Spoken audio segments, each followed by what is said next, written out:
ಮಾಡ್ತೀರಾ ಅಂತ. ಇವಾಗೂ ಹಿಂಗೆ ಮಾಡ್ತೀರಾ? ಅದೇ ಪಿಕ್ಚರ್ ಬರ್ಬೇಕಾ ಈಗ? ಯಾಕಂದ್ರೆ 2.5 ಆಯ್ತಲ್ಲ ನೋಡಪ್ಪ. ಇವಾಗೂ ಹಂಗೆ. ಈಗ ನೀವು ಒಂದ್ ಮಾತು ಹೇಳಿದ್ರಿ, ಅಲ್ಲಲ್ಲ ನಿಮ್ ಬಗ್ಗೆ ನಾನು ಹೊಗಳ್ತಾ ಇದ್ದೀನಿ, ನೀವೊಂದ್ ಹೇಳ್ದಿ ನಮ್ಮ ಅಸ್ಟ್ರಾಲಜಿ ಹೇಳಿದ್ರು ರೋಷ ಆಕ್ರೋಶ ಮತ್ತೆ ಈಗ ತೋರಿಸ್ರಿ ಸರ್. ಪ್ರತಿಪಕ್ಷ ನಾಯಕರು ಮಾತಾಡ್ತಾರಲ್ಲ ಅಲ್ಲಿ. ಈಗ ನಾನು ನಿಮ್ಮನ್ನ ಟೀಕೆ ಮಾಡಲ್ಲ, ನಿಮ್ಗೆ ನಿಮ್ಮ ಹಿಸ್ಟ್ರಿಯನ್ನ ಹೇಳಿದ್ದೀರಾ. ಜಯಚಂದ್ರ ಅವರು ಇದಕ್ಕೆಲ್ಲ ಸಾಕ್ಷಿಯಾಗಿದ್ದಾರೆ. ಪಕ್ಕದಲ್ಲಿ ನಾವು ಇದ್ದೀರಿ, ಎಲ್ಲ ನಾವು ನೋಡಿದ್ದೀರಿ ಹಿಂದೆ ಏನೇನಾಯ್ತು ಎಲ್ಲ.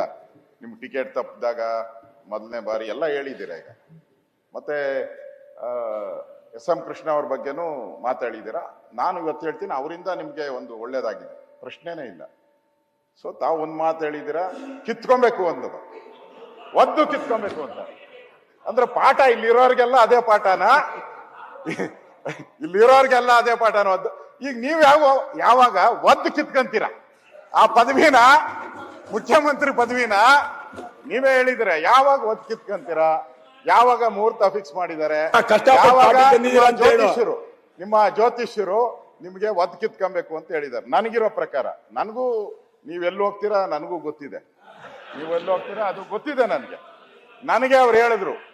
ನನಗೆ ಇವ್ರಿಗೆ ಯಾರು ಇಲ್ಲ, ಹೌದು, ಇವ್ರು ಯಾರಿಗೆ ಹೇಳಿದ್ರು ಅವ್ರು ನನ್ಗೆ ಗೊತ್ತಿದೆ. ಅವ್ರಿಗೆ ಹೇಳಿದ್ರು, ನನಗೆ ಡಿ.ಕೆ. ಶಿವಕುಮಾರ್ ಅವ್ರಿಗೆ ನಾನು ಹೇಳಿದ್ದೀನಿ, ನೋಡಪ್ಪ ನೀನು ಜನವರಿ ಒಳಗಡೆ ಆದ್ರೆ ಆಗ್ತೀಯಾ, ಇಲ್ಲ ಅಂದ್ರೆ ಆಮೇಲೆ ಕಷ್ಟ ಇದೆ ಅಂತ.